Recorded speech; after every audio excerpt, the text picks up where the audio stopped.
Got it.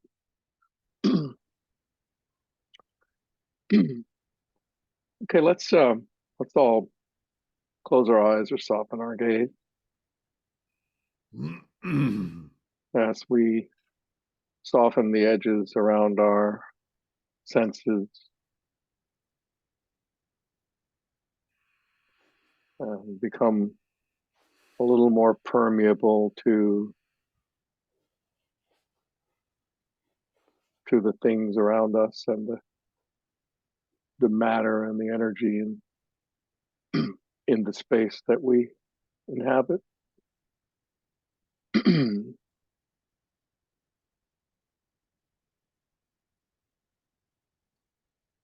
Taking a deep breath in and then a deep breath out at your own pace, relaxing as you exhale. Another deep in breath. And as you exhale, relax even further. And then at your own pace, another big inhale and exhale fully, releasing all the tension. Then bring your attention to your body.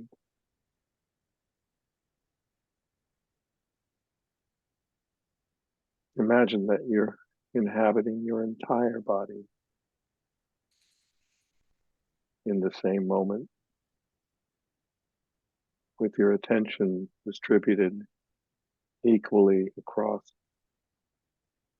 all of the nerve endings and all of the sensors in the subtle body.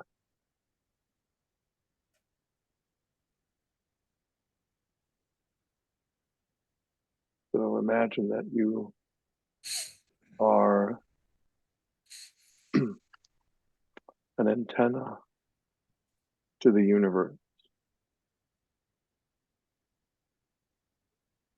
open to all that's flowing through and all you flow through as this planet hurtles through space.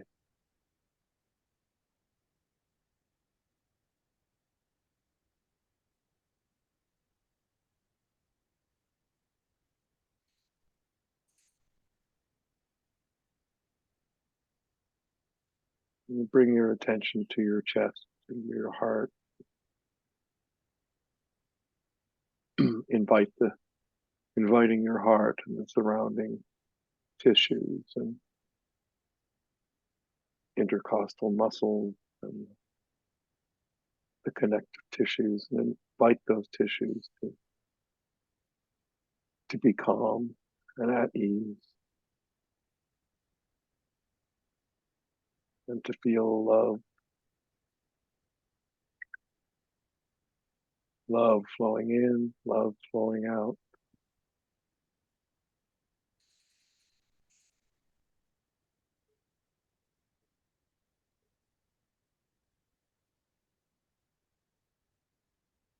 So intentionally opening the heart,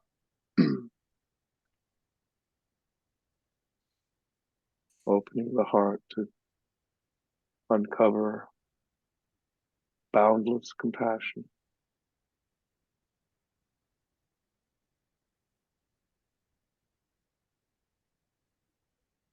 Take a moment and rest in that primordial compassion and love. Breathing softly and softening all edges.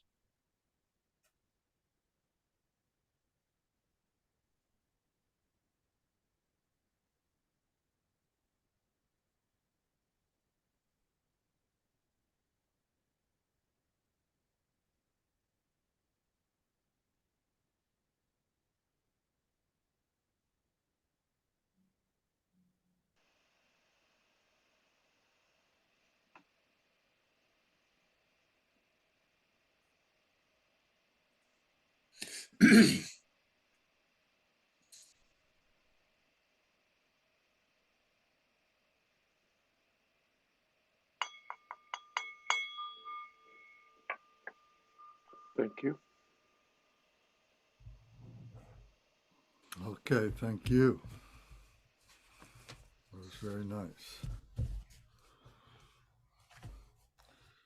So tonight we're starting a new section, as everybody knows, and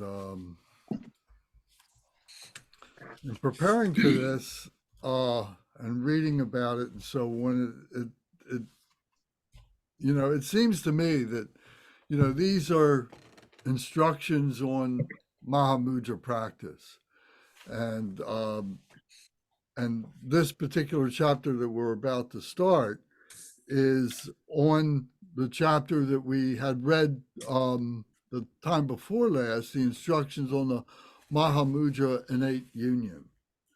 So, it's curious to me, who's practicing this, who's doing this, who's studying this. Is anybody doing that? Or are we just, just reading this just for our own knowledge base? Or what do you think about that? Curtis, what do you think? Well, the chapter that I presented last time had great literary quality. It was written by, Karmapa. It was widely circulated and studied, so it became something that people were going to talk about, a standard text. And of course, all these things are about practice. Ultimately, it isn't just some Western philosopher cooking up a philosophy. It's about how to realize things. So, yeah, I don't think you can separate out the realization issues from the intellectual pursuit. They go hand in hand. Pete, what do you think about that? I incorporate it into my practice as much as I can as we're studying it. Yeah. Bernie, how about you? Well, are you specifically speaking about last week's text or the book in general? No, not last week's text, but the one before it, actually, because chapter 5, which was the instructions for the Mahamudra innate union, that's the title of chapter 5. Yeah, well, of course, I might have said this before, but what I find very frustrating is you go very quickly from looking at a pebble to the 10th boomy. So it's kind of a rushed job where they talk about the different levels, where I can understand the beginning levels, but once you get a little way into the text, it just gets so far beyond me that you're kind of just guessing. Now, my hope is that one day, Bernie, we can't see you. look at these texts. Yeah, Pete, what did Yeah, you we can't see you. Oh, It's like your camera fell down. Oh, my camera keeps falling down. Okay. The thing about these texts, like I said, they very quickly get to an advanced level that's really beyond me. So my hope is that one day that I'll be able to get to these levels and say, oh, so that's what they were talking about. But as for right now, I can't really say. It's sort of like a sealed book to me when I read a lot of this stuff. The beginning stuff, yes, I get and I understand. But once it gets a little way in, you're sort of getting beyond where I am right now. I'm the same way, Bernie, but I feel like when we read the advanced stuff, it resonates with something inside us that will bear fruit later. Well, one hopes.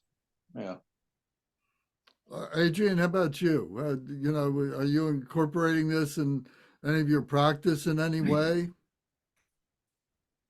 Certainly. I certainly do. And you know what they say about how do you eat an elephant? Just one piece at a time. Or, whenever I climb a big tree, how do you, I'm wondering myself, I just like, how do I take this tree down? Well, just take it down piece by piece until it's like, carve every piece out of it that doesn't look like a stump, until you get down to the stump. And like Bernie was saying, it feels overwhelming, but there are a lot of stuff that I'm trying to incorporate into my practice and daily awareness of the things that I do to get to the,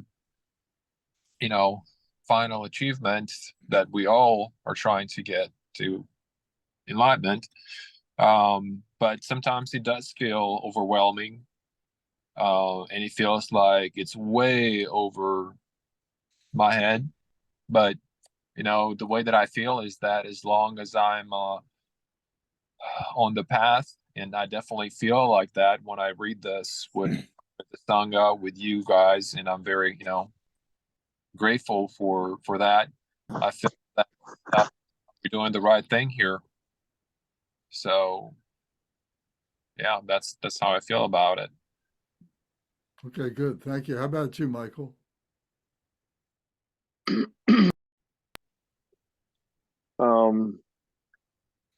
Yeah, I as we've progressed through this year or what, almost 2 years. 2.5. Yeah. Wow. I gain a lot from the language. I gain a lot from the prose. I gain from the structure, and I gain a lot of understanding from the sense making that sort of happens right below my salient consciousness, and I think that's what percolates in me pretty constantly. When I meditate, I think I'm taking what I've gathered as a sense of what's behind the words, above the words, or layers around these words, a sense of the progress that one might make from sitting down on the cushion to the point of small and great realizations that might be instantaneous or might be more lasting, or in the hope that those are captured in some way and nested in my greater understanding. And I think as I practice, I'm able to probe deeper as our time together goes, and then of course a probe is always kind of comes back. So I feel like I'm always reaching deep and beyond some of the language, and then retreating back to an understanding that's based in the language, and it's like a rhythm, and I enjoy it. I mean, I think that's appropriate, and it suits the way that I learn, and I'm getting a lot out of this. I have a sense of what the practice of Mahamudra is about, a sense that suits my understanding, my level of understanding, at least in this moment. Very good. For myself, I feel like I'm kind of engaged in three different things at the same time, and they kind of dovetail with each other. And one of them has been this book, which is a really great academic condensation in one book, in one place, of what the Mahamudra is and how to attain the Mahamudra. It's giving us practices of how, what we should be doing. But I'm also engaged in some deity yoga. I'm doing the chakra samvara practice, but every now and again I slip in other practices and so on for one reason or another. And I'm seeing the way this all works together and so on. And then I've made no bones. I've been reading sutra, and the sutra is magnificent.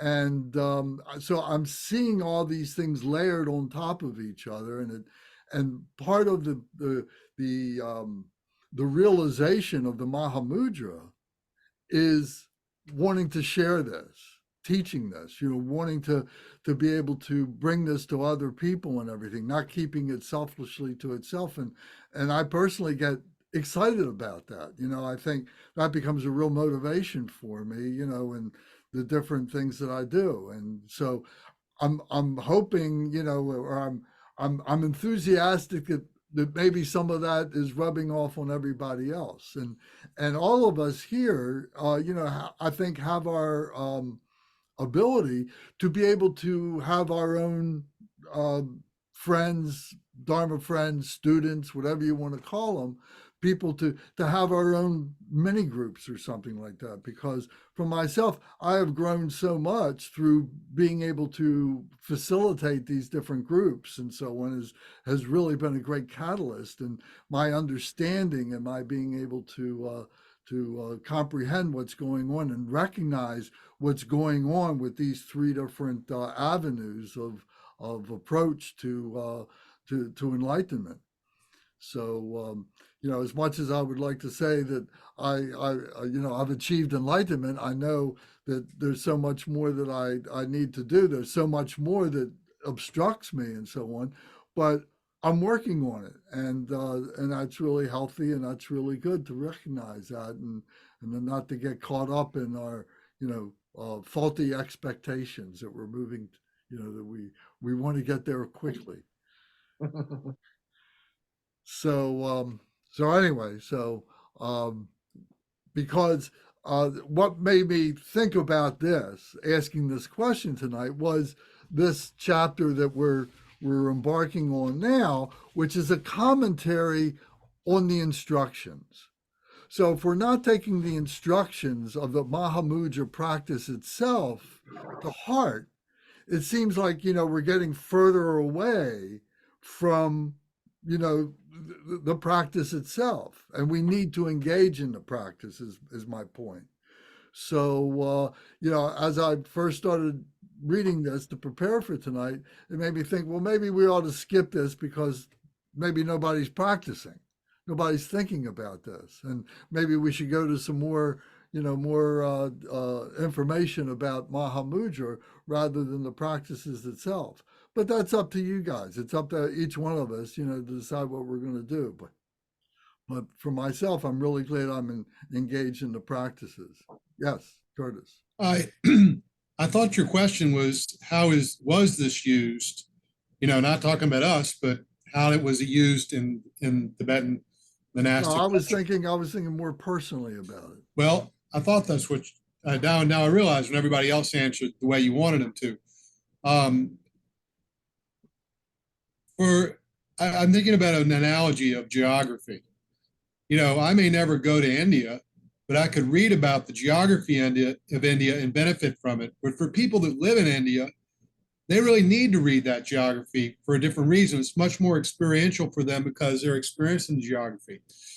Most of what we're doing is over my head, but it's still worthwhile because I understand, even understanding the philosophy, getting some sort of philosophical grasp of the view is part and parcel of, my overall direction and also my, where my practices fit in a larger scheme of things. And I think it's very valuable. The view can be just intellectual until, in a long way away from realizing, but still having a philosophical understanding has an important place, even if you never get to some of these levels of practice. Okay, well, that's true. You're right. I mean, somebody tosses around the term Mahamudra, I'm going to be thinking, I studied this for 2.5 years. I can talk about this. I can have a conversation about this, and it won't be over my head completely. That's a big deal. Paula was asking me, what's Mahamudra? And I said, well, there's nothing I can say about it. Because, when the Mahamudra itself is non-conceptual, it's non-dual. There's no expression for it, the actual Mahamudra state. Everything that we're doing is just learning how to approach it, how to identify it, and we can only do that within our own selves. I had I had a Jodo Shinshu minister say that Dzogchen and Mahamudra were inconceivable. And so, you know, he was related. The root of inconceivable is concept. So it's like there's no concepts, there's no way to even apply concepts, and there's nothing to grab onto as one defines it. But these instructions lead us to a sense of it, I think. But it is an experience, isn't it? It's obvious, and it's a progressive experience. So, you know, I guess another way of saying the point is, you know, we need to give ourselves the opportunity to have the experience and then, you know, recognize what it is that we're doing. It has to be with intent. It has to be purposeful. I think that there's a quality of the Dharma practices that we do, which are very powerful. And when we read about Mahamudra, you know, it may seem like, man, I'll never experience that, or how would I ever experience that? But these practices that we do are so powerful, and doing them with the sincere intent with which we do them, they will yield results. What practices are you talking about? When you say that, I would what do say you any mean? Dharma practice that we're doing on the path, say of the path, in our case, the fivefold path of Mahamudra. You know, any practice, Guru Yoga, Deity Yoga, Bodhicitta, it all comes in together in this with this, you know. But it's like when we read about these advanced states and so forth, I'm not really sure what they're talking about, you know. But I do feel like there's a power in the practices that we're doing that it will be revealed to us.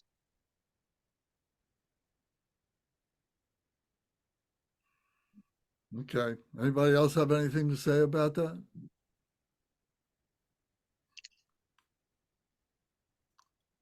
So I see this reflected in the deity yoga. I see it reflected in the sutras.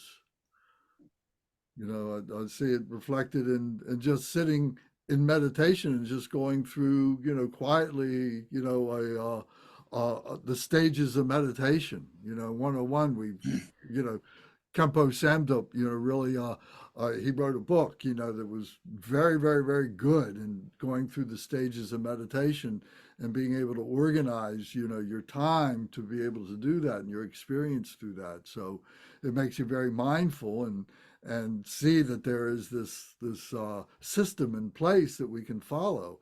And it's not unlike what we've been reading. You know, chapter 5 here was that systematic way of doing it too. Although what Kempo Samdup does and other great writers, teachers, they do it, but it's more simplified. Here in the Mahamudra book, it's much more detailed. But we can have those experience. We can have, you know, those insights. We can have those arisings of experience with that. So I hope you're giving yourself time to be able to do that. All right. So having said that, so this chapter 7 is the oral transmission of the supreme siddhas, and the siddhas are the accomplished ones. So this chapter is reflecting on sutras and reflecting on other teachers and so on, and giving their commentary or their points of you know certain stages of what the Karmapa, the third Karmapa, was speaking about in chapters 5 and 6. So so this is, you know, very, very, very good, very powerful. And this is done by Situ Tempe Jingne, who lived 400 years or so after the third Karmapa. So, you know, it's like these circles that we go around and so on, but sometimes the space in between the circles, you know, becomes very, very broad with many generations of time between those times where these things are taken up. So realizing that, I thought was very interesting. There's a short biography on page 25 in this book that we have about Situ Tempe Jungne. So if you want to read that, it's very good. And he at the conclusion of this chapter, he kind of brings things together where he's talking about, well, how does Mantriana, at that point, he's calling it Mantriana, and how does that come together with Sutriana? So Sutriana would be the part of the Mahayana, and the Mantriana is part of the Vajrayana, which is what we're studying here, and so on. So it's interesting that he's making this come together. So that's what this chapter really is about. All right. So the way I'd like to approach this, and is I would like to read this, and then when something you want to talk about, please just interrupt. Otherwise, I'm going to continue just reading because this flows very nicely. And, I think to do a question and answer on each one of these points, we kind of get so caught up in the base of the atlas trees that we can't recognize the trees themselves. We can't recognize the forest. So I don't want to lose the context. Is that okay? Yeah. All right, so if there's any references, anything you want to be made to, and I'm going to bring up the footnotes where necessary. Okay, so this is a commentary on the prayer for the definitive meeting, the Mahamudra. And the text begins, I bow down to the Karmapa, the Lord of the world. So here it's talking about the Karmapa, but the Lord of the world, that footnote there, is actually, the Lord of the world is Avalokiteshvara. So I think it's bringing the two together, that the Karmapa is an emanation of Avalokiteshvara, whose activity of saving our mothers in samsara from the ocean of suffering and bringing them to the dry land of liberation surpasses that of the conquerors in the 3 times. So we're talking about crossing the other side to enlightenment. Who are the conquerors of the 3 times? That's a pretty big statement he made. Who passes the conquerors? Well, the conquerors would be the Buddhas, and the 3 times would be the past, present, and future. So why does this is such a superlative statement. It's really kind of over the top. Yeah, but that's what it is. There's a tendency, they say that your guru is kinder to you than the Buddha because your guru's right there in your life guiding you. Okay, true. I think that's the context in which they're saying that. This stuff is so precious. This stuff is so incredible. And we're so fortunate. Here we are, Western people, reading this stuff that many of the monastics in Tibet never get to see in their lifetime. Would you agree with that, Pete and Bernie? See? Yeah. Yes, so we're very Yeah, we've got a fortunate. wealth. We've got a wealth presented to us of Dharma. Yeah, I mean, we have great karma. We really do. So then it starts again with the commentary here. It says, the supreme glorious Karmapa, Rangjun Gyalwa, the guide of this world, composed the prayer for the definitive meeting, the Mahamudra. So that's the 3rd Karmapa, which is brief, but contains the entire graduated path for advanced individuals. In my view, it is an indispensable Dharma teaching for Mahamudra practitioners. It is the unsurpassable essence of the practice instructions. Through it, we can understand what we haven't understood before and can increase the understanding we already have. Therefore, although we followers can understand its meaning in general, I am going to explain a fraction of the meaning of it in words to the extent that I have been able to comprehend them. The prayer will be explained in 3 parts: the preparation for making this prayer, then the actual prayer, and the conclusion of the prayer. So all this, the prayer, is commentary to the instructions, chapter 5. So if we're not reading chapter 5, if we're not studying it and going back and trying to practice it, I think we're missing the point. The prayer sets up our intention to do that, our motivation to do that.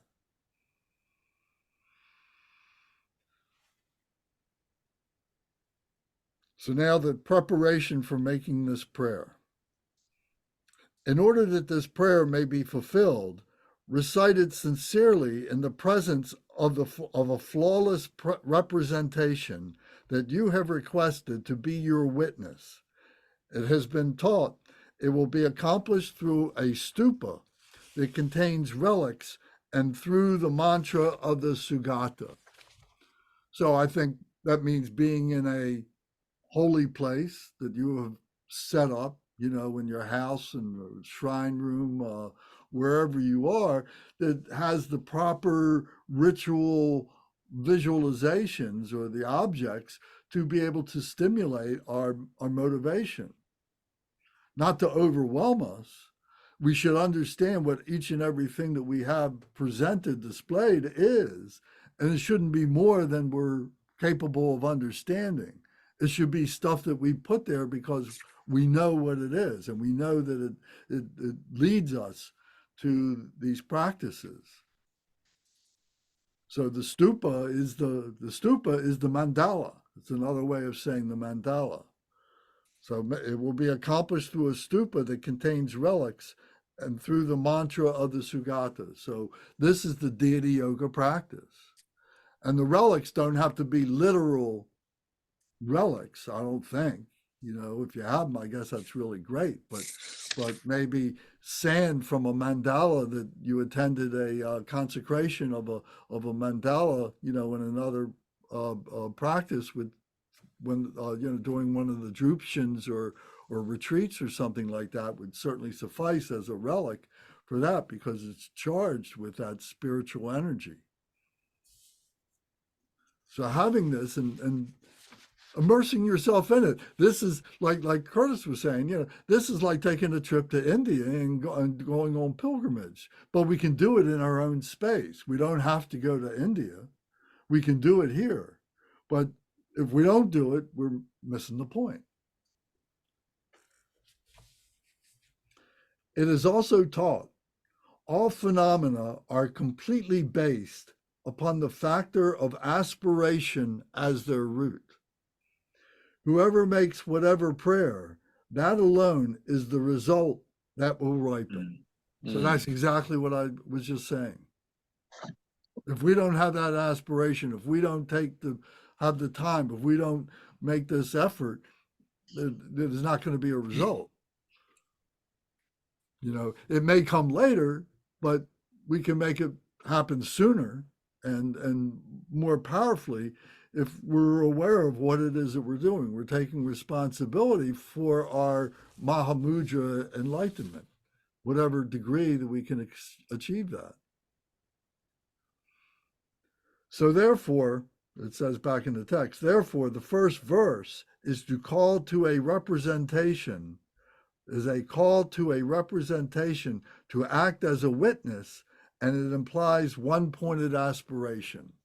So this witness can be a picture card, of one of the teachers or of a deity or whatever. You can have a picture of the temple, TMC or DDSC or Garchen Rinpoche or something like that can be your witness, and you're literally melding your heart mind with that image, that object that is representative, is a mnemonic of that spiritual value that we're trying to capture within ourselves, which is inexpressible at its essence.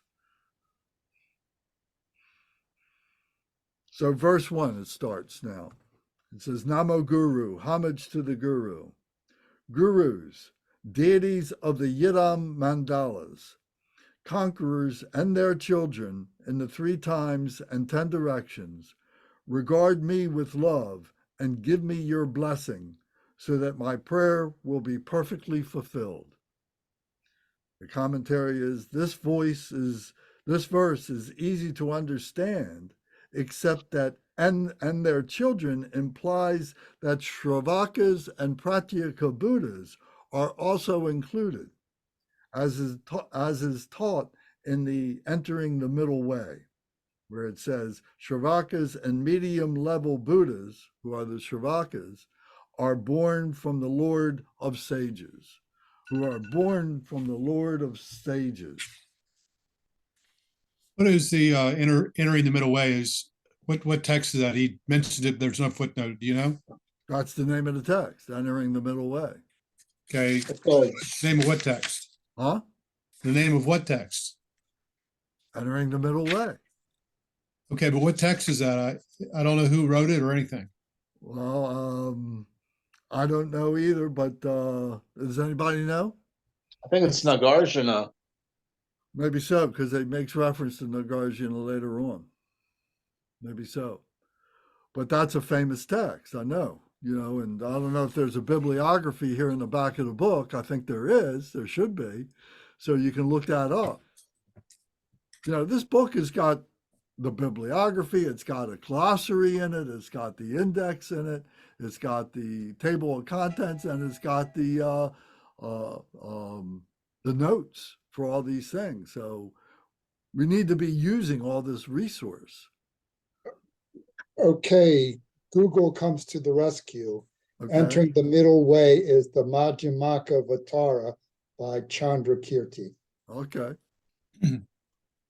Yeah, we needed a footnote there. They missed a chance to give us a footnote. Thank you, Bernie. Thank Google. Don't thank me. I didn't know.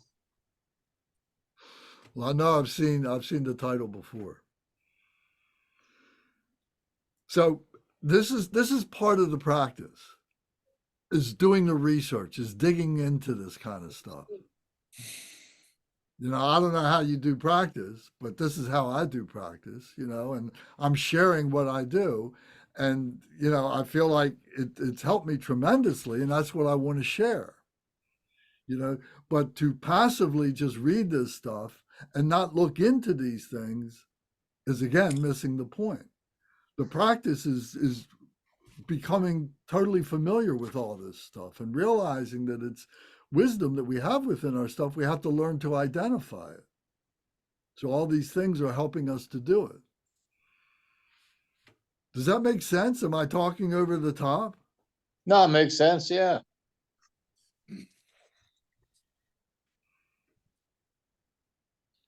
Okay, thank you. So, the sentence again, it says Shravakas and medium level Buddhas, the Pratyeka Buddhas, are born from the Lord of Sages. So what does that mean? Born from the Lord of Sages. What do you think that means? From the Buddhas. From the Buddha. And people who become Shravakas and Pratyeka Buddhas reach that level because of Buddha's teaching, and therefore they are children of the Buddha. Exactly. It's pretty straightforward, I think. Yeah, By the exactly. way, footnote 245 gives me what I just thought Bernie did. It talks about it, Chandrakirti, the Madhyamaka Vatara. So, Anyway, so I it's think right the there. point, It is in the footnote. so the point of this is, if we don't engage in the Buddha's teachings, how can we expect to really have, the Sravaka Pratyeka Buddha experience, much less the Bodhisattva experience?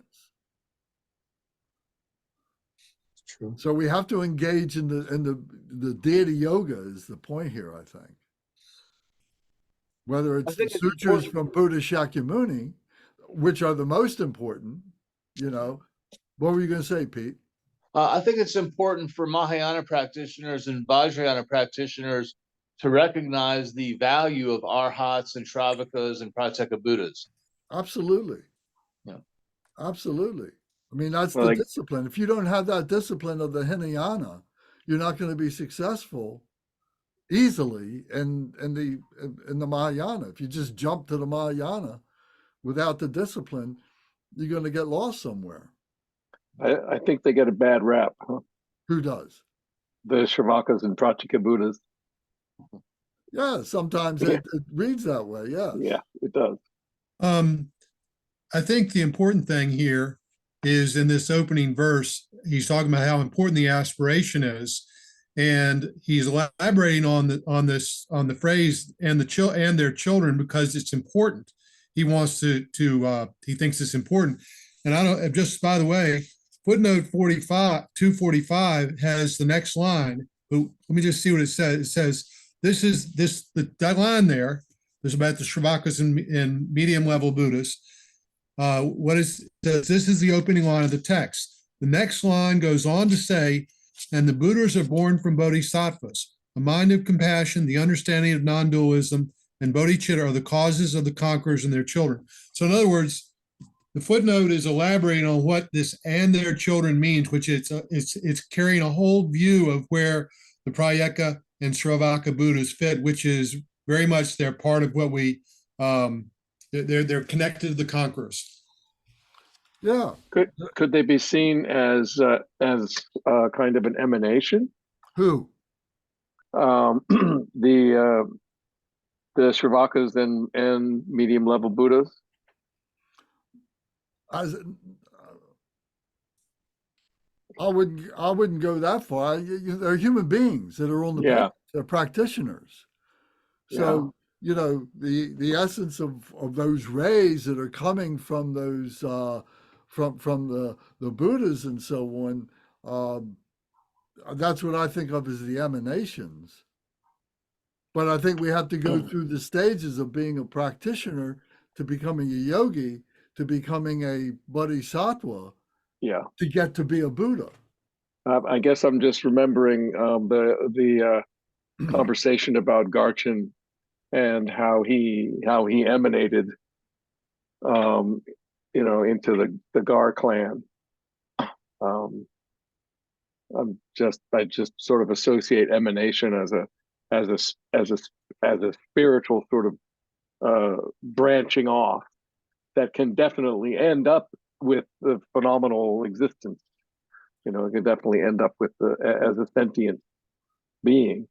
Well, I think for us, this is pointed at ordinary beings like us, not like Garchin Rinpoche. Okay. This is an aspiration, the opening aspiration, opening prayer, aspiring, and he's clearly including and asking for the love and blessing of the Sravakas and medium level Buddhas. So I don't know if that you could call that a political statement for the people that disparage them. I don't think he's thinking of that. I think he's just making a very clear aspiration to all the beings that are, higher than we are, if you will. But where are these beings? Where are these meditational deities? Where are these Buddhas? Where are these bodhisattvas? Where are the 8 great bodhisattvas? Are they They're out not there? anywhere in particular. Are they out there, or are they in here? For the purposes of this aspiration prayer, where there's a certain dualism in our humility and devotion to the higher. To the higher? I don't understand. What's that mean? To that which is higher. This is an aspiration prayer. It's not getting into the non-dualism. That's another place. Right now, he's focusing on the devotion and the aspiration to the gurus, deities, conquerors, and their children. It's a broad aspiration to all the enlightened beings. He's not making a statement of non-dualism yet. I think that comes later. That's the point here, is to have the devotion and the aspiration and to ask for the blessing of every one of these beings. Well, I think my point is that what we're trying to get to is to recognize that the Buddhas, the enlightened ones, are all within ourselves. It's not out there. And I agree. We have these different teachers. We have these different gurus and so on like that who are leading us along the path, but they're like our older brothers and sisters, if you will, who are leading to that. But the path is within our heart center, is within ourselves. It's not out there. It's all within ourselves. That's part of the view. All I'm saying is in this opening prayer, there's a dualistic formulation, and that he's not articulating a non-dual view. He's articulating devotion and aspiration, a certain, if you will, relationship or surrender. It's a good attitude to have. It's a good start for aspiration. You can't have, without that, you're never going to get to the non-dualistic view. Does anybody else have a comment about that point?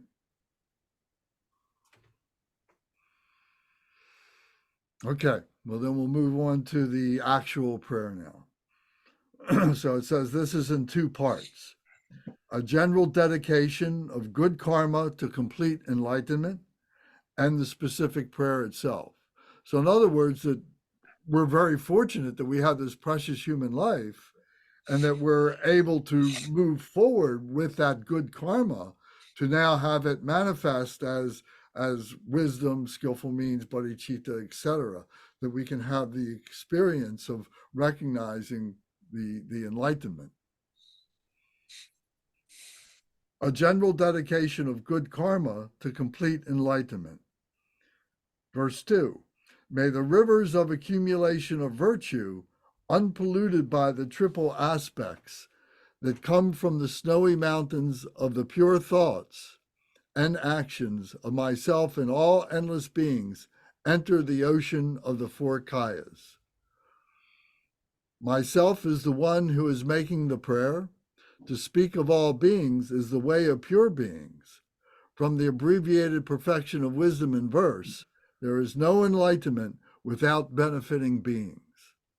That was the point I was trying to make earlier when we started talking, that the result of Mahamudra is the realization that we've got to be doing this for other beings.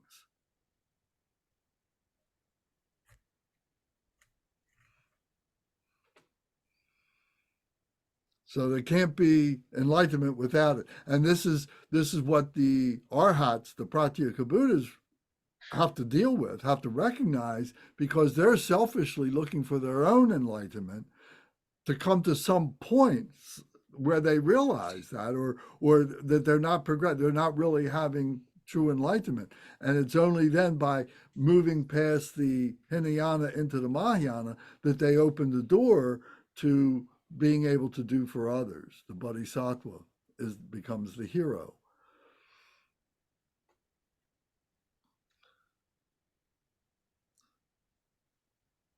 So the triple aspects,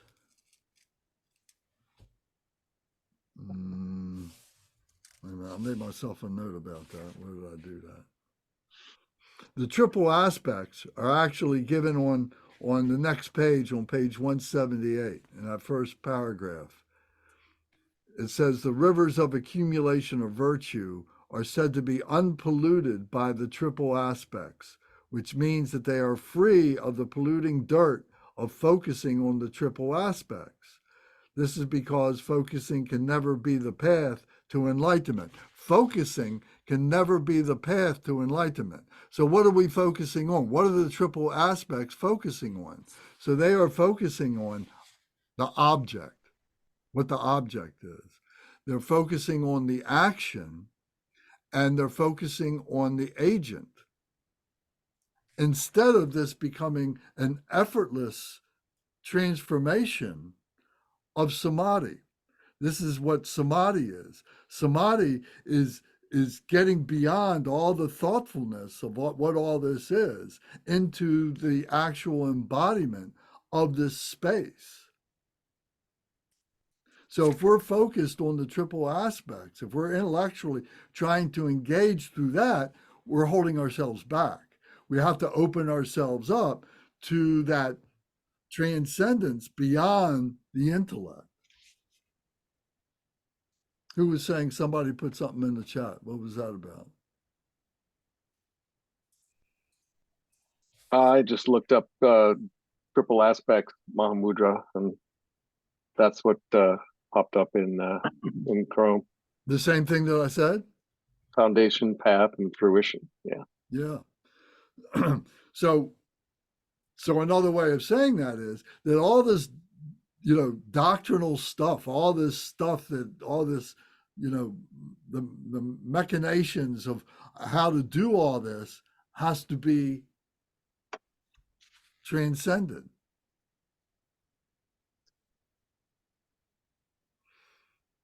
So how do we do that? And does anybody have a comment about that? How do you, have you done that? Have you been able to do that? What does it mean to you, that statement?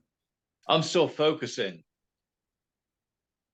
I think I have to focus until I can get to a point where I don't focus. Okay. Do you have deity pride? Have you ever had deity pride experience, I practice it. but you haven't experienced it?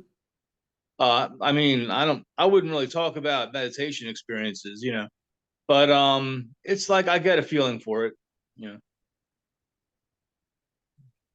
Anybody else want to make a comment about that? Well, like in a lot of visualization, I think you fake it until you make it. So I have definitely faked it.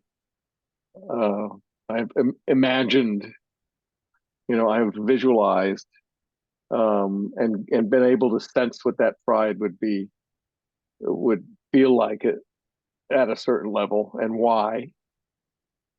Do you ever But see I it don't manifest? Do you ever recognize it manifesting in some way? can't say that I.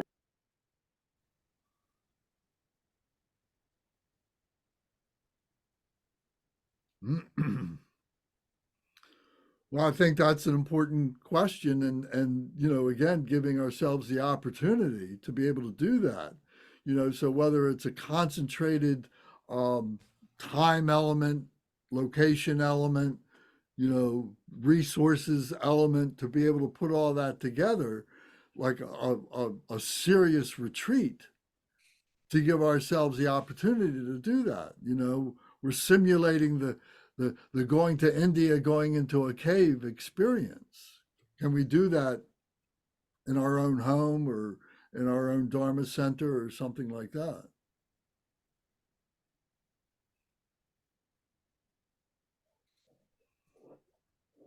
But I think that's a necessary ingredient. I mean, all the instructions always say, usually always begin by, you got to put yourself in a isolated special place that has all the attributes of the retreat in it, doesn't it? So is this something that we do in another life? We wait till our next life? I think we do it as much as we can, whenever we can. Bernie, what do you think? Whether we practice now or another life, the only time you can practice is now. That's the only time that exists. So of course, the practice is for right here and now. It's not something, if you plan something to practice in the future, more than likely that future is never going to come. So obviously the time for practice is right now. Yeah, so the King of Aspiration Sutra, speaks about that. The Samadhi Sutra speaks about that. I mean, all the other practices always speak about that. And the deity yoga always starts with arising from emptiness. So we have to establish our awareness of emptiness. We have to wake up to that. And out of that emptiness comes the deity.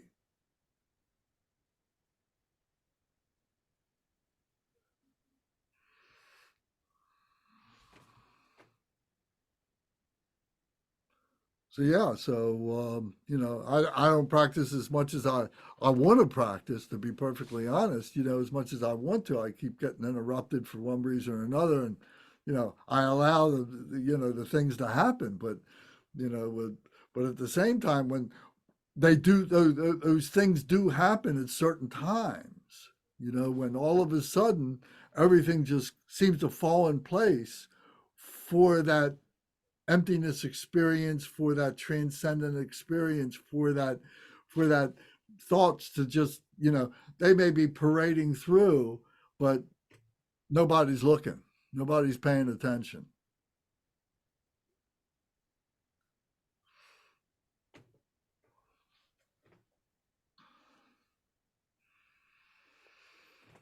Okay.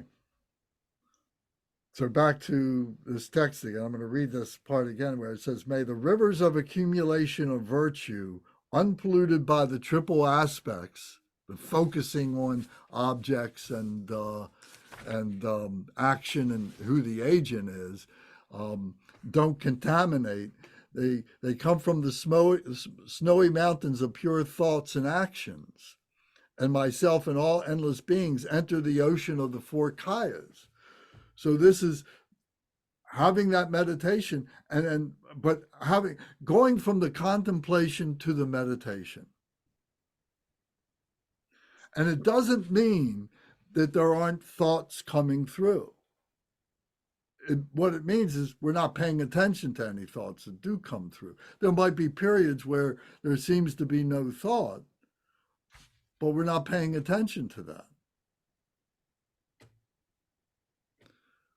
The snowy mountain of pure thoughts and actions of myself and all endless beings enter the ocean of the four kayas, Dharmakaya, Sambhogakaya, Nirmanakaya, and the Swabhavakaya, as it's expressed in this book, Swabhavakaya. So myself is the one who's making the prayer to speak of all beings as the way of pure beings. There is no enlightenment without beneficent beings. So that becomes our motivation. That's the primal cause. That's the Shri. The Shri syllable is the primal cause. The primal cause is for the benefit of others. It's for the enlightenment of others. That we're part of this same thing. You know, the Buddha is there. The Buddha has reached that. You know, the others haven't caught up to the Buddha.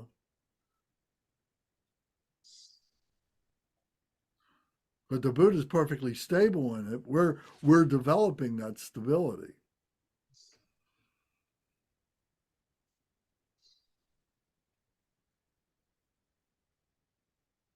Does this make sense? I mean, can you understand what I'm saying? You know, to really do a deity yoga practice is the vehicle, you know, to be able to experience this.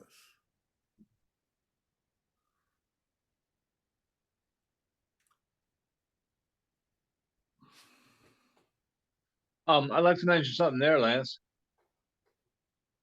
I find through experience and through talking to others that it's good to have like a particular deity yoga that's your main deity yoga.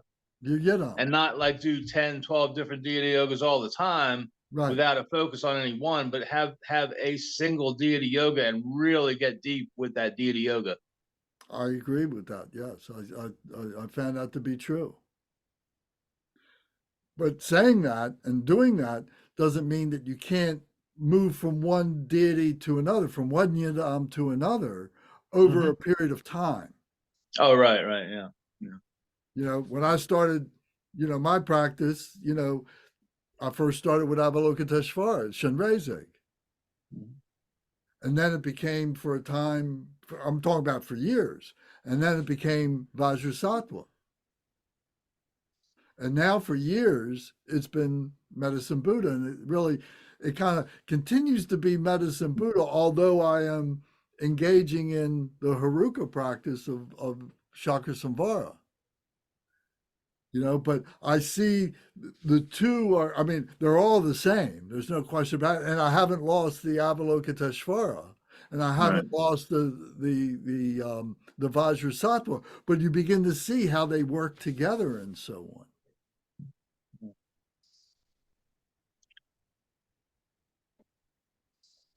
But when we do Medicine Buddha every Thursday night.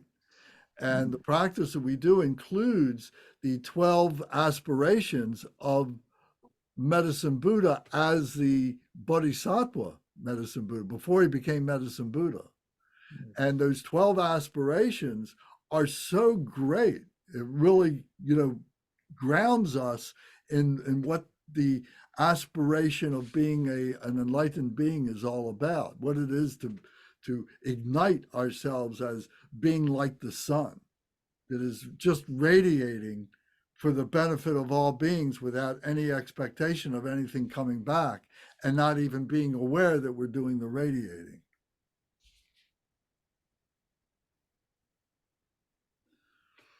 So we begin to see how these different things all come together. What happened to Mike? Oh, he had to bail out because of 8 o'clock.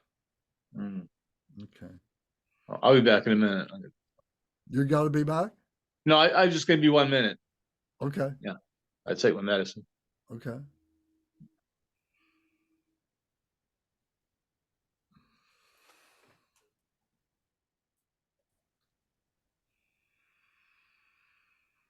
So among us, Bernie, I've got a lot of respect for everything that you've done, and I've learned so much from you and from Pete in particular, but how does this land on you? This particular verse or what you've just been saying? What I've been saying as it relates to this verse? Well, I couldn't hear anything that I really disagree with, so I pretty much agree with everything that you said. So I don't know that I could say anything more about it. Has it been your Generally, experience? I mean, the point is practice is important. It goes along with study, and your depth of realization, your depth of understanding is going to come from your practice. That's basically all that needs to be said from my point of view. So Is it out of bounds to talk about our practices with each other? generally, it's considered bad to talk about your experiences in practice. I've been warned about that because that so quickly turns into boasting, and from boasting, it very quickly turns into lying, which is a very, very serious bad karma. So it's best to only talk about your experiences in practice with your teacher. Now, I suppose sometimes there are exceptions to that, especially when you're giving warnings to other people about things that you did incorrectly. But in general, it's best not to talk about what experiences you've had in your meditation. But what Now, about your Dharma brothers and sisters, like we are? even with your Dharma brothers and sisters, only with your teacher. I did Chinese martial arts for many years, and something I didn't like was we would do the meditation before the class. There's a standing Taoist meditation called the circulating the energy. Can't remember the exact name right now, the minor circulation.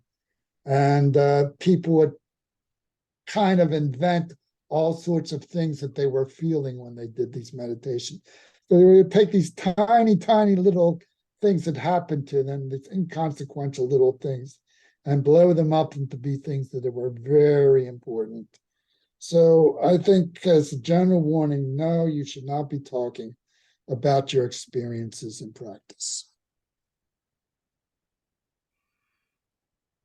But if somebody wants to argue the opposite point of view, feel free. This is better than Twitter. We can argue with each other.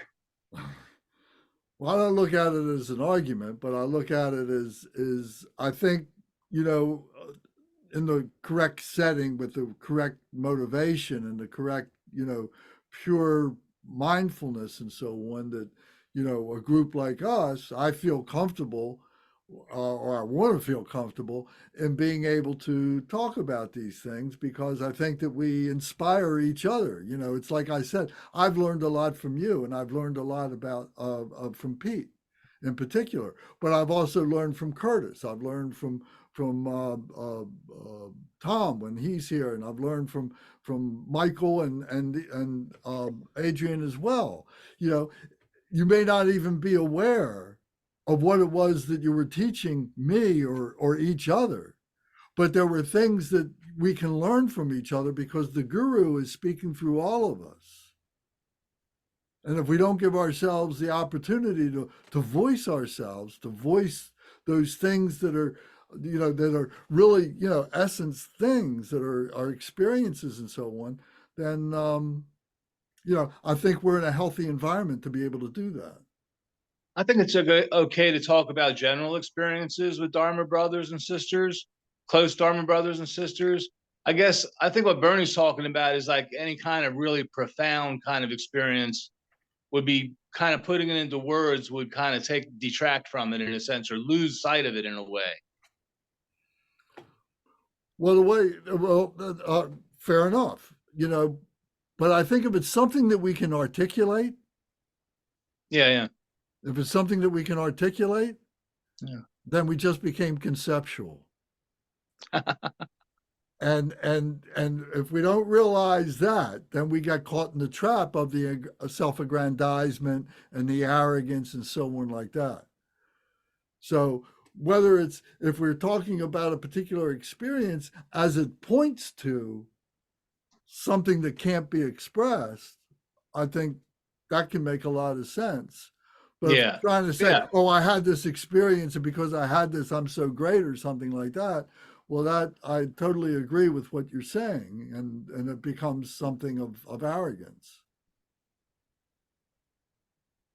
Because the things I find, the vision and stuff like that, the, you know, seeing all these things and everything, that's all just, you know, fakir kind of stuff.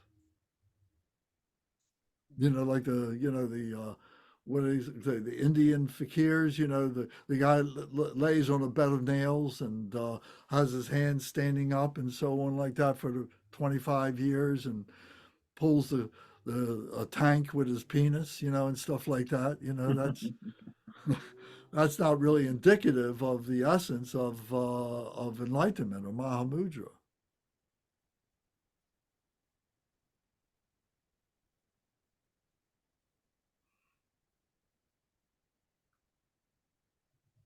Okay.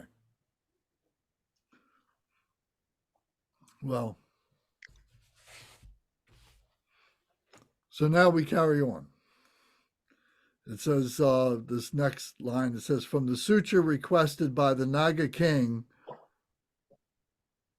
Anamvatapa, if a bodhisattva mahasattva has one quality, he will be in complete possession of all the qualities of Buddhahood, which has all supreme aspects.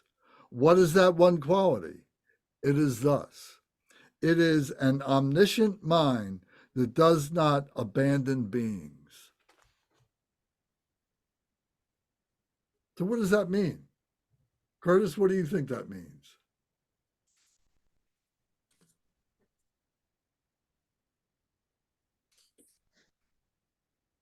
I'm kind of drawing a blank there. I think it's one of those general statements, you know, if you got perfection of generosity, you're going to have other virtues. You can't be, you know, you can't, they go all together. I think that's all it's saying. Okay. Barney, what do you think? Well, I think it's pretty clear. It talked about in order, enlightenment combines the qualities of wisdom and compassion. So the omniscient mind is the quality of wisdom, and not abandoning beings is the quality of compassion. Pete, what do you think?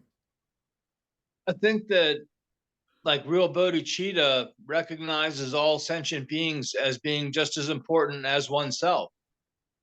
And in order to benefit all beings, you literally have to be omniscient.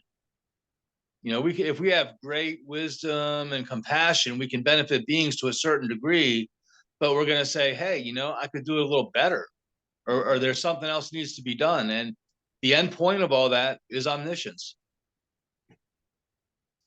Well, I would add too, he's saying it's a combination, omniscient mind, which to me means a, if you will, firm grasp of emptiness, excuse my language, but does not abandon beings. That implies compassion. So if you have those two combined, if you have a grip on those two, I hate to use these words, they're bad words, but if you have a grip on those two, he's saying that a bodhisattva has all the qualities of Buddhahood, which has all the supreme aspect. In other words, that's the essence of all the superlative qualities of a Buddha.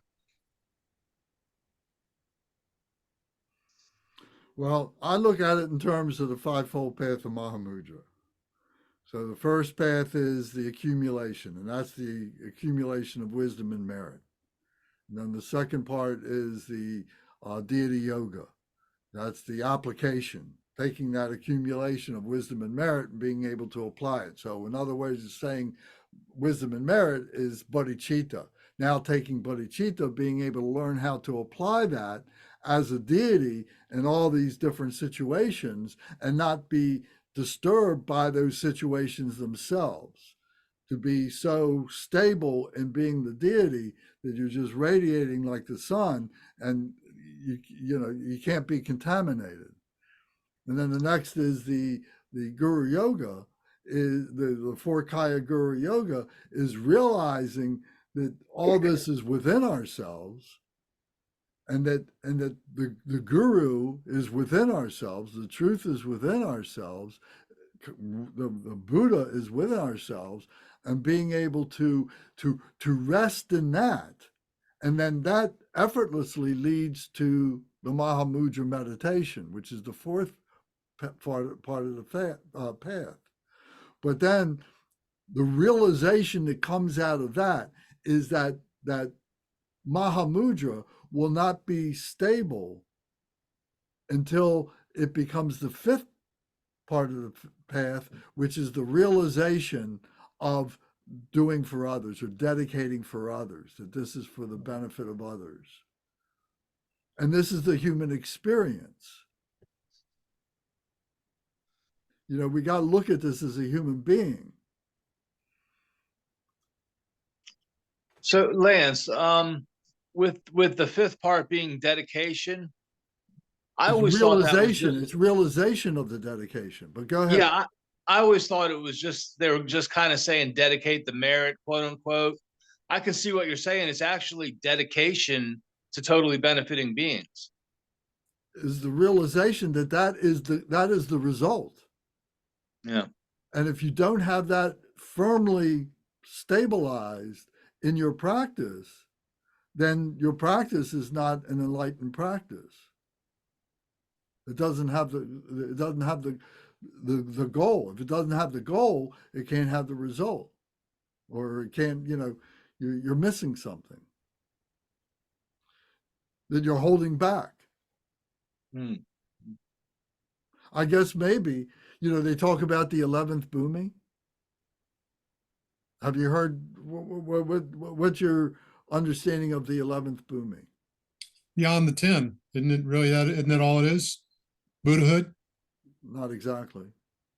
Bernie, what do you think? Pete, what do you think? I don't know anything about it. Well, generally, and sometimes they elaborate bhumis beyond the 10th bhumi. I believe in the Nyingma, sometimes they talk up to the 13th bhumi, where I guess the three bhumis, the 11th, the 12th, and the 13th, are the three kayas, but I'm not exactly sure on that because I'm not a Nyingma practitioner. But yeah, I've heard of bhumis beyond the 10th before, that's for sure. Isn't that just another way of talking about the nature of Buddhahood? Yeah, it's just to me, it's just a terminological difference. It's not a real difference in philosophy or understanding. It's just a different way of saying the same thing in different words. But I'm willing to have my mind challenged on that. But that's what I think it is right now.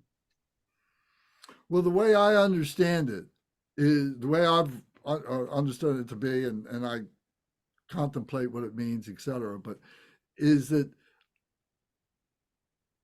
it's the crossing over of the bodhisattva no longer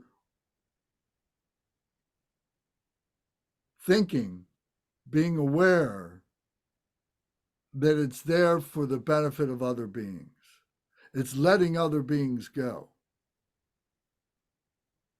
But with such profundity, essence, or whatever, it's inconceivable for us to say. By being able to do that, that's the overcoming the obscuration of wisdom, awareness, or the cognizance of wisdom, that for the benefit of other beings. That's when you become a Buddha. And that everything that you do, body, speech, and mind of the Buddha, is for the benefit of other beings. It's just becoming the total embodiment of that with no further thought. Does that make sense? I mean, can you follow what I'm trying to say? Maybe I'm not doing a good job of it. I mean, you're describing Buddhahood, right? So it's the crossing over from the emotions are dealt with on the lower bhumis, and then you're dealing with at the higher bhumis, you're dealing with this obscuration of wisdom and the habitual tendencies. And it's that point at which you let all that go is the 11th bhumi, is that crossing over that void. Because the bodhisattva is rationalizing being a bodhisattva, being among human beings, having a body for the sake of other beings. Oh, this is why I'm doing it. But then to say, I'm letting that go with no expectations. And then with that purity, one becomes Buddha. So it's totally letting go of the mind. It's totally letting go of emptiness. All the conceptual stuff is gone. So in that regard, it's like losing your mind.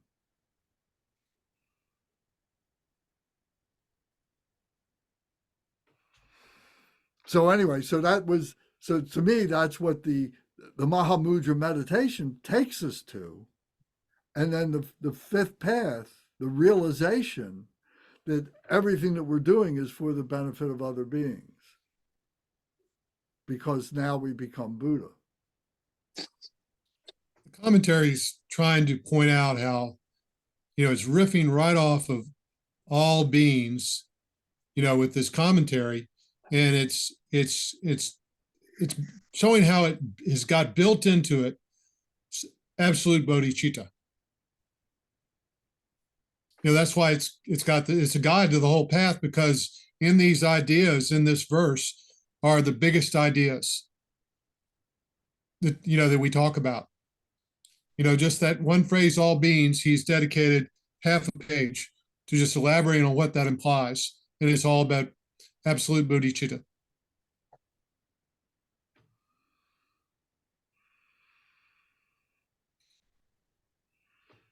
Okay. So let me read a little bit further.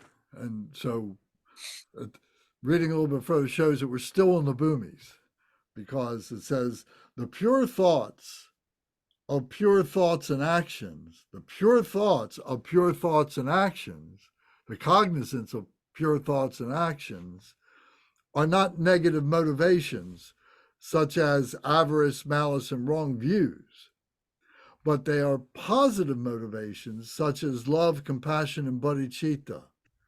And then it says, a good mind does no wrong. From the 20 vows, it says, a good mind does no wrong. So it's become non-dual.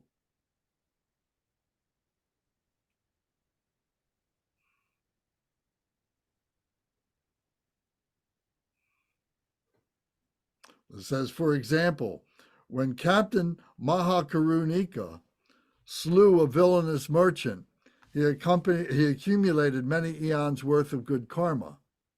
And when Geshe Ben was about to meet some patrons, he carefully dusted his room and cleaned his face, images, and offerings. But on examining his motivation, he perceived it to be an insincere wish to create good impression. And so he scattered a handful of dirt over everything. When Pa Badma Sangye heard about this, he composed a praise of Geshe Ben. So in other words, he was thinking about making the good impression instead of it not making any difference. He wasn't thinking of empty. He wasn't in emptiness. He wasn't in the, he was caught up in the phenomena of emptiness and the thoughts that someone else would have. Thus, even if an activity is slightly impure, with a powerful good motivation, it is the same as performing good action. Pure action means good conduct with body and speech, but it all requires is the development of a good motivation. So then being on the bhumi, realizing that that's where you are and doing the work is what has to be done. if your motivation is pure. If I'm trying to talk and I'm trying to explain this right now, I may not be doing a very good job of it, but my intention is right. That I know. And I'm just trying to beg the question. I'm trying to have a discussion. I think one thing this is referring to is the Buddhist view of karma is intention has a lot to do with creating karma. Yes.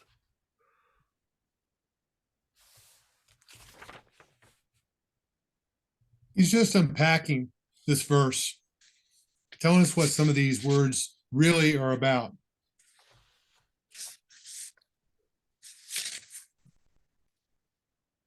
From an intellectual point of view, that's right. But then from an experiential point of view, are we taking advantage of that? Are we opening ourselves up to the experience?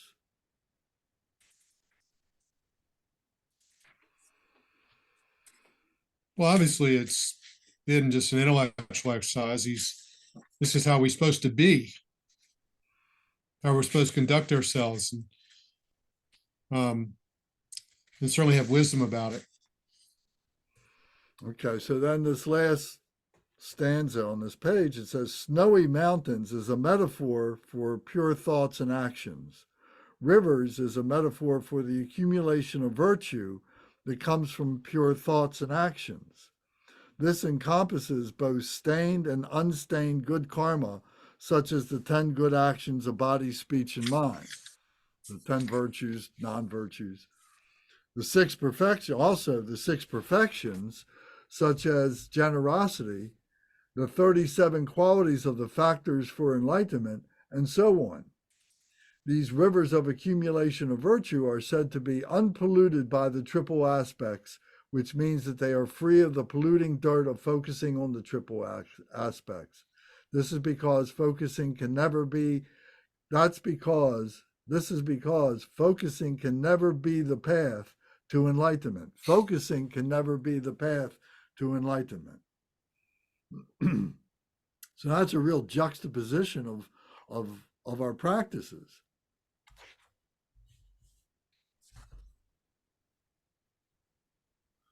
We focus to let it go.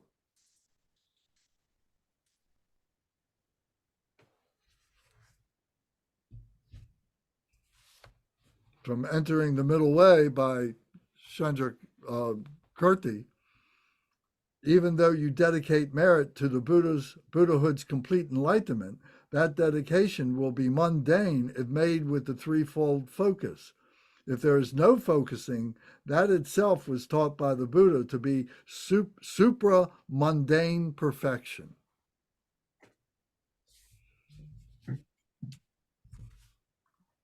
So for me, once again, that's getting beyond mind.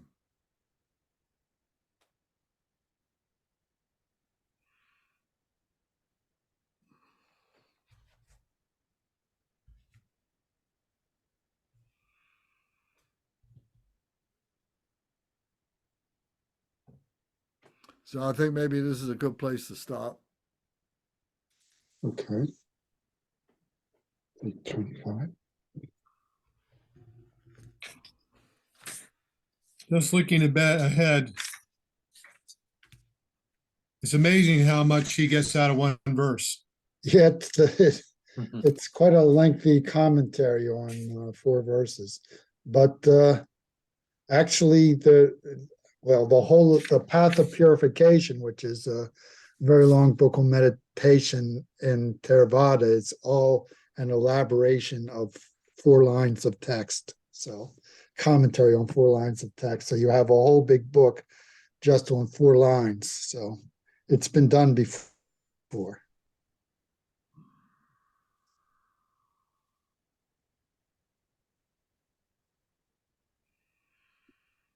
Okay. Any closing remarks? Curtis, what do you take out of this? I wonder what in the world, I didn't know until, as you knew, I didn't know until after the end of last time that this next chapter was going to spend 120 pages on what I breezed through in one night. And I wondered what in the world is he going to do with it? How's he going to run with this? And I don't think I think I looked at this a little bit, but I'm seeing that he actually can mine a lot of gold out of these verses. That there's a lot of teaching he can get, that we need the commentary, or else we need the commentary because we can't see it. We need help seeing these truths that are embedded in this. So this is turning out to be very fruitful to understanding and practice too, because it's about how we experience this verse rather than just understand it intellectually. It's how we experience it. Yeah, well, so far he's going over a lot of standard Buddhist material, like when we get into describing the four kayas, so he's taking each verse and really expanding the meaning of everything. But everything that the first author, the Karmapa, took for granted that the person reading it would know, he's going out and explaining in this text. So he's making everything that was implicit in the previous text very explicit, and that's why it's so long. And as the essence of practice, our last text that I did last 2 weeks ago, as the essence of practice, it tends towards the poetic.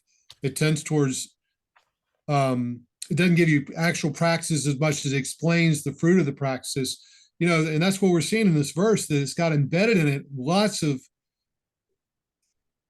what you have to experience.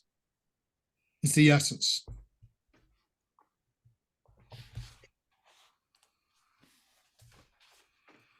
Pete, what do you think? Yeah, I think it's really heavy duty, and it's good stuff to aspire to. It's a prayer of aspiration. So for me, it's aspiration. I want to benefit all beings. In my daily life, I probably spend 90% of the time benefiting myself and 10% of the time benefiting beings. Just taking a total look at it, but maybe not that bad. But yeah, it's really powerful stuff. I'm really learning a lot. Okay. Well, Adrian, I'm glad you're back, but maybe you'll get to watch this and pick up, some of the conversation with watching it. And if you have any comments and want to talk about it, you can do it online or whatever. That'd be great. Yes, sir. I appreciate it. Yeah, I just have to park some of my equipment and call my family. So, but I'm in South Carolina right now. Oh, okay. Yeah. All right. Well, thank you all very much. And next week, Tom would normally be giving it in our usual rundown, but it may have to be Michael. But then we'll have to check in with Michael and see if he's going to be able to be here for the whole time or not. He said this was his last week I tonight. did say that? Yeah, in the chat. Oh, good. Oh, I knew it was coming. So that's good. So then we'll let him know that he's on for next week and he can continue this conversation as the way he sees it. So Is it started with a group or with the other stuff that he's doing? I beg your pardon? He says the last time he has to go to class at 8:00, which is what he had to do tonight. Okay. Right. I misunderstood. I thought he's quitting the group. So just for my own edification and just that I'm doing something correctly, I mean, the way we were talking about this, was this okay? The way I was talking about it and presenting it? Was this okay, or was I too over the top? If all we did is focus on the scripture and what the text is saying, that we're reading here, we'd be missing the larger point, which is it all points toward the enlightened mind. So you're reminding us of the goal of the larger context that this is all taking place, which ultimately is the non-dual and experiencing rather than intellectualizing. Okay, thank you. Pete, what do you think? Yeah, I think the experiential aspect is the most important. Um, yeah, the teachings are meant to guide us, but the guidance is for us to experience these things. Is that so? Would you say that that guidance is like an inspiration? Yeah, To absolutely. Yeah. Yeah. Bernie, what would you say, please? Well, I can only repeat what I've been told. uh, When Kempo Karto tried to explain the importance of studying the teachings, he said, it's like if I were going to set out on a trip, of course, he taught in different cities. He said, first, I need to know where I'm going, what I need to take, and what I can leave behind. And so the teachings have that quality that they don't take us on the trip, but they give us the advice that we need to know to take the trip. So we're on the trip, we're on the path to enlightenment, but without the guiding of the teachings, we don't know what to do, what to abandon, and how to practice the teachings. Have you all had some kind of at one time or another in these past 2.5 years or so? Have you seen where this study that we've been engaged in has helped in your practice or in your life in some way? Yeah, I think it's helped a lot. Oh, wait a minute, my picture's fading out. Oh, geez. Where you're losing battery? No, I don't think so. Let me see. Wait a minute. Go ahead without me, and I'll figure this out. Well, we see you. Hmm. Bernie, what do you think? I got a lot of inspiration from reading it, not just in class with you, but the first time I read the book.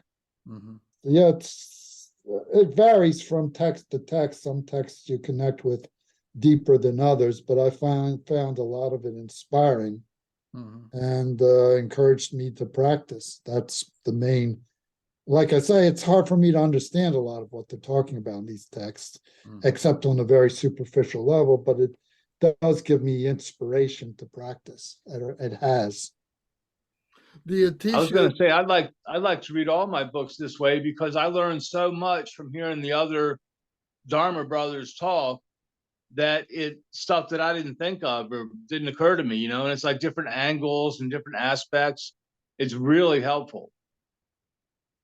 yeah, me too. As somebody who studied philosophy, when I was in school, if that's all you're doing, you're just getting a bunch of philosophy in your head. And all of this Tibetan Buddhist philosophy is not, it says it has a place, but that is not where it's aiming at, to just give you a philosophical understanding. Even if it might focus on that a little bit, the purpose of that is to get you to enlightenment, is to build towards enlightenment. There's a purpose to getting a philosophical basis. It's not the end goal. And if you read this stuff just for the philosophy, you're missing the whole point, which is supposed to help you to attain higher states, to actualize it, realize it. Yeah. Adrian, did you want to add anything to that? Yeah, I want to say that this 2.5 years that we've been through this material, it's been very for me too. I cannot necessarily pinpoint that a certain type of information from what we've been looking at has been like life-changing experience, but I want to say that bit by bit, it kind of like improved the way that I look at my practice and the way that I approach Dharma. It kind of gives me the broad view of where I need to be. Like, I know that my practice is nowhere near perfect. My view is nowhere near perfect, but bit by bit, I'm trying to clarify and trying to put the puzzle together to make that pixelated picture more clear every day. Very good, thank you. Bernie, I want to ask you real quick, and that is the quotations you've been sending, have they all been from Atisha? Oh, well, I think, did I explain where I got? Okay,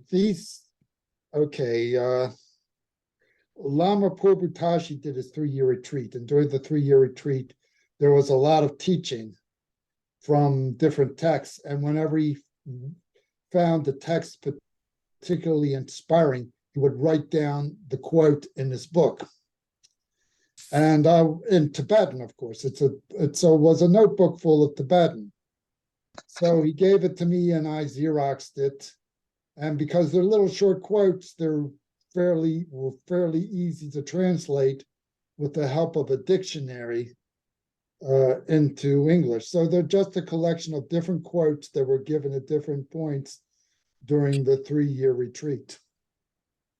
So are you recognizing the parallels and the stuff that we've been talking about and everything? Well, the quotes are all over the place if you've been following them. A lot of them at the beginning, I think, are about the importance, really hammering home the importance of practice. But I mean, I find a lot of them very inspiring in various degrees. But some of them strike you very powerfully, other ones don't. So I know I'm not, everybody is different. I don't know what's going to be the right thing for you, but generally short quotes can be very useful. That's why, of course, there's so many books of quotes. So hopefully something that I write will inspire you and inspire me.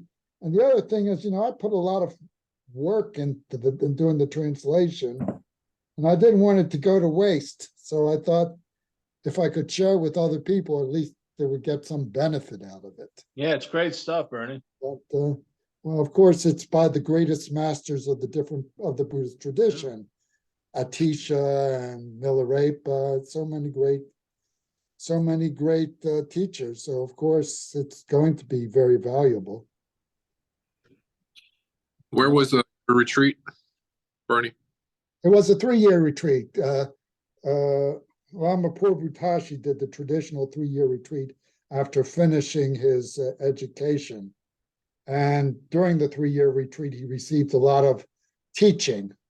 And when he found something particularly inspiring, he would write it down in his notebook. Typically the teacher would give the quote, and then he would teach about what it meant. So I don't get the teachings about what the quotes mean, but I do get the quotes. And he gave it to me as an exercise to practice translating Tibetan. But I have to say some of the translations are pretty shaky. So don't put complete confidence in what I write there. There might be some errors, but I did the best job I could. There's several passages I had to omit because I couldn't make heads or tails out of them. But I think I did a fairly decent job with most of them. So, well, they read real good. Yeah, I hope so. So, all right. Well, thank you all very much. And so now we can do the dedication prayer, the Dekorma prayer. So now that's clear in my mind. now we know it's the Dekorma, right? That was clear in my mind now. So, by the virtues collected in the three times, by myself and all beings and samsara and nirvana, embody may I, the virtue, may I and all sentient beings quickly attain unsurpassed, perfect, complete, and precious enlightenment. May the teachings of the great Chikapa, Trungpa, Ratna Sri, who is who is omniscient, omniscient, Lord of the Dharma, Master of interdependence, continue and increase through study, practice, contemplation, and meditation until the end of samsara. Om. Om. Ah. Om. Om. Om. Ah. Om. Om. Ah. Om. May my body, speech, and mind become inseparable with the body, speech, and mind of all the enlightened ones for the benefit of all sentient beings. Great. Thank I have a you. little news about Tom. I talked to him last night on the way home, and he's pulling long hours, and today was the first full day All right. Soft opening, but today they did the full hours. I think it's like 10 to 10. So he's busy. He's a busy guy. All right. He actually wanted, he kind of encouraged me to, like a text or leave him a voicemail. So I think he could use a little support and encouragement. He was fishing for that a little bit. Yeah, I talked to him a couple days ago. It's getting to his feet. His body's feeling some of this, but he's charging through it very nicely. Good. He's working 7 out of 7 days. Yep. Yes. So, Pete, I still want to see the documentation that this is Jigdan Sumgun for the first part of that prayer. And I'm curious still about the second part. May the teachings direct your Yeah. in the street. I'd like to know where it came from. We have to find the documentation because I just remember hearing 1 or 2 lamas in the Jugon Kagyu mention it, but I don't remember the details. I think it was Lama Jersa mentioned it and another lama mentioned it, but I'm not really. I need the documentation too because something I remember hearing. And I'd like to know what the word decorma means. Lance tried to get to the bottom of that, and I don't think is it a proper name? It's just the name of it. It's just the dedication. It translates to dedication. It just translates dedication. It means dedication. Oh, okay. I thought you said you didn't know what the word meant, though. I didn't, but we got it Okay. flushed out. So Pete, made reference to it, and then I looked it up and cross-referenced it, and yes, that's what it means. Dekorma is a dedication, a dedication prayer. Okay. So is it generic? It's not a generic term, though. Bernie knows some Tibetan. What Bernie? Yeah, well, I don't know. I know Oh. some words. I don't know other words. Well, is kor the root like as in korwa or korlo like a? Well, there's so many homonyms in Tibetan, you can't really know unless you see the Tibetan spelling. Ah, okay.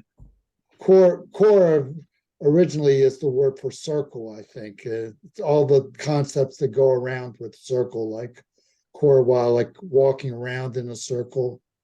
So, but the korma might be totally different because it might be a different spelling. Like I say, there's a lot of homonyms in All right. Tibetan. I'm satisfied. Talk to y'all later. All right. See you soon. Okay. Thank you. Okay, Good I'll night. talk to you later. Good night, everybody. Okay, good Night. night. Ciao.